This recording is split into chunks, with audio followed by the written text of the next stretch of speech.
back to the IBJJF podcast. My guest today is Ronaldo Junior. Ronaldo's a Pan champion. He's also an American national champion, and he's going to be part of the IBJJF Flow Grappling Medium Heavy GP coming up on August 12th. Ronaldo, thanks so much for your time. I appreciate you joining me. Thank you, Danny, for the invite. I'm super excited to be at the GP, to be talking with you right here. So let's get to it. Let's do it. I wanted to start out talking about your colored belt career because you had a lot of success at the colored belts, both purple and brown, winning a lot of major titles. When did you start having most of your success competing in Jiu-Jitsu? At what belt rank? Color belt was super fun. I was able to compete a lot. I was able to win a lot of major tournaments. I started seeing success when I was purple belt.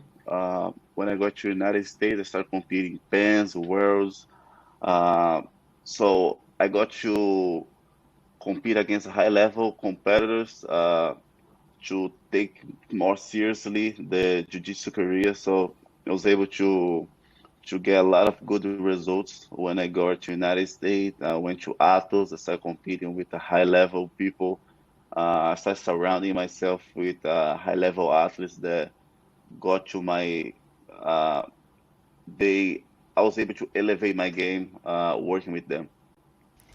One of the things we've talked about is how going to Atos really helped you with your competition results in terms of changing your strategy for competition.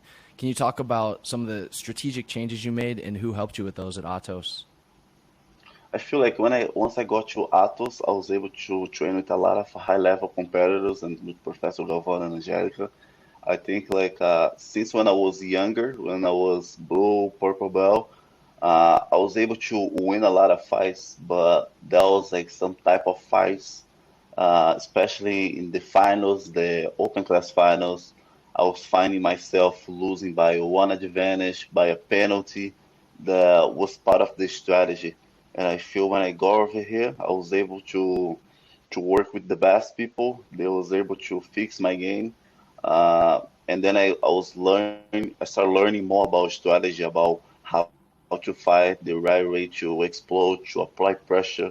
So and then my game got a little bit more complete.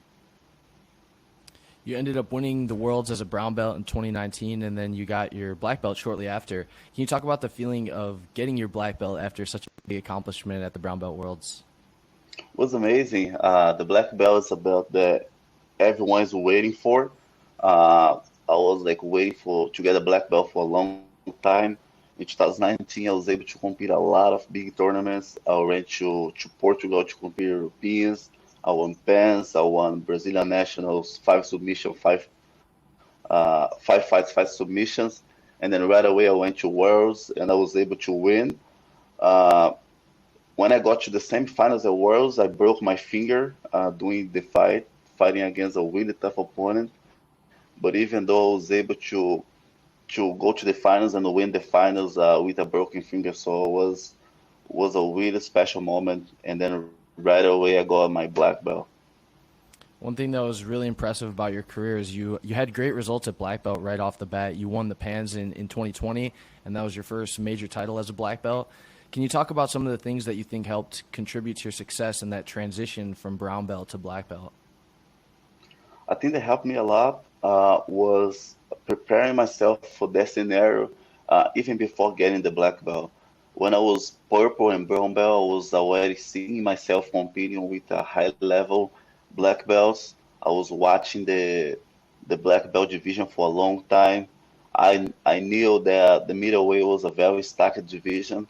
I knew that it wouldn't be easy. I was preparing myself really, really hard for that. So once I got to the black belt, I was feeling very, very comfortable, and I was able to win Pans in 2020. It was one of a really special moment of my career. What was it like to go into that tournament knowing you were going to face some veteran black belts and then coming out with the gold medal? Yeah, it's always hard when you don't know exactly what to expect.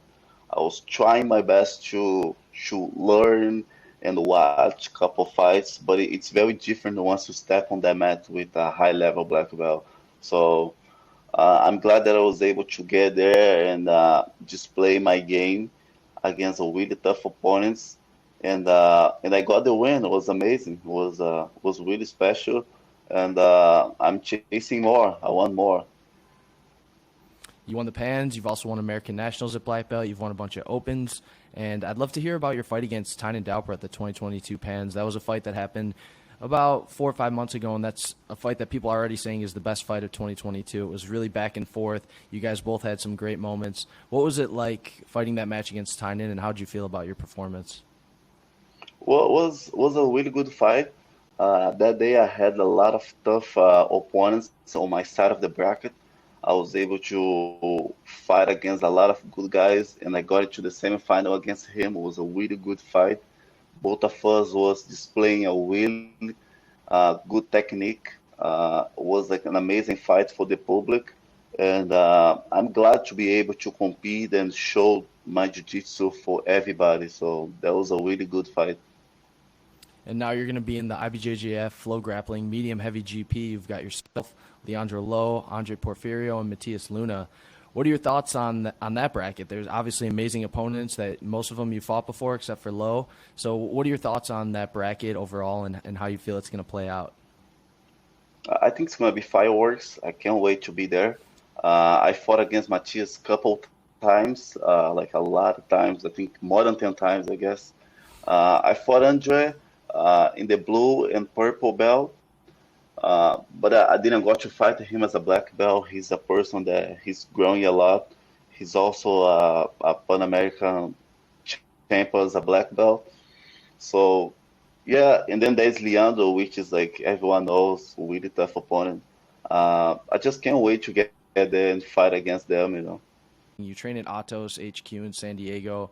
There's so many different really high-level competitors who all have different games and different body types. Can you talk about the training at Atos and some of your training partners who are helping you get ready for the GP? The training where he's like, it's really high level. Not even the competition class, even the fundamental class, 9 a.m., 6:15, we have a lot of high level fighters, and even the person who doesn't do jiu-jitsu as a professionally as a hobby, the person who does, even those guys that do jiu-jitsu as a hobby over here, they still like very good with a solid technique. I'm able to train with all of them. Through those years, I was able to get my game sharp for every single tournament. So the preparation being really good. I've been following a nutritionist plan as well, with a nutritionist that I have in Brazil. I have coach as well for my strength and conditioning. So I'm just following the plan to get there as best as I can in the tournament. And this is going to be at medium heavy. You've been competing at middle for most of the season. I know you just mentioned you're working with a nutritionist and a strength and conditioning coach. Have those routines and those plans changed now that you're going up a weight class? Change just a little because I'm always walking around as a middle heavy. I like to cut weight from middleweight, but my weight was always around 80, 86, 87 kilos, which is like almost the medium heavy division. Yeah, it is a medium heavy division, but not like at the top of the division. But I just had like couple adjustments, but everything else was just uh, eating clean, trying to uh, be the best shape, have the best shape as I can to fight against a heavy opponent. And also right here at the training room, I have a lot of big guys to train with, so I don't feel in disadvantage when I get to the tournament with some heavy guys. So Well, we can't wait to watch the medium heavy GP. Like I said, there's all the potential matchups are amazing, and it's going to be such a great event. And another part of that event is some super fights and the female GP. Do you have any thoughts first on the female GP?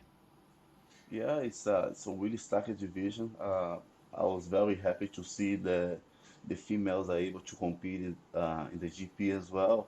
We have Bia Basilio, Fion, and a lot of stuff. Athletes that's gonna be competing over there, so I can't wait to watch them too. Yeah, it's going to be a great bracket. 3 world champions and Natalie Ribeiro, who won 3 major titles this year, so it's going to be amazing. And then our first super fight is going to be Felipe Andrew and Herbert Santos. Do you have any thoughts on that? Yeah, it's gonna be fireworks, I guess. Felipe is a really good opponent, athlete that he's been competing at the highest level for a long time. And Herbert, I was able to train with him over here for the last couple months for the preparation for Worlds, and he feels like very sharp on his techniques as well. I think it's gonna be a good matchup. Yeah, both those guys go for submissions and they're really explosive. It's going to be super fun. And the second super fight is going to be Jonathan Alves and Levi Jones Leary. And I know you've faced Levi a couple times, so you're familiar with his game. Do you have any thoughts on Jonathan versus Levi?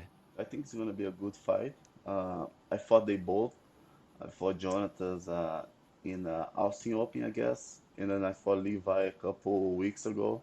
I think they both gonna put a good show, uh, and yeah, I mean both of them they're very good competitors. They're very good. The way they display the technique is it's fun to watch. So I can't wait to fight them competing. Yeah, it's going to be a great match. I'm so excited for the event. I can't wait to watch you compete. You're always one of the most exciting competitors to watch. None of your matches are ever slow paced. They're always fast paced, tons of action, and you're just such a great competitor. So thank you so much for your time, Ronaldo. Did you have any final thoughts you wanted to share before we head out of here? Yeah, I just wanna like to I would like to thank you guys for the invite, for having me at the tournament. It's gonna be a really good bracket. I can expect like really good fights, not just the GP, the male GP, the female and the super fights. Gonna be uh, a really good show. I can't wait to be there and the preparation be strong. So I'm pretty excited. Thanks again for your time, Ronaldo. Thanks everyone for listening, and definitely be sure to check out the IBJJF GP. We got the medium heavy GP, the female GP, and the super fights, and that's going to be on flowgrappling.com on Friday, August 12th. So definitely tune in, and thanks again for listening.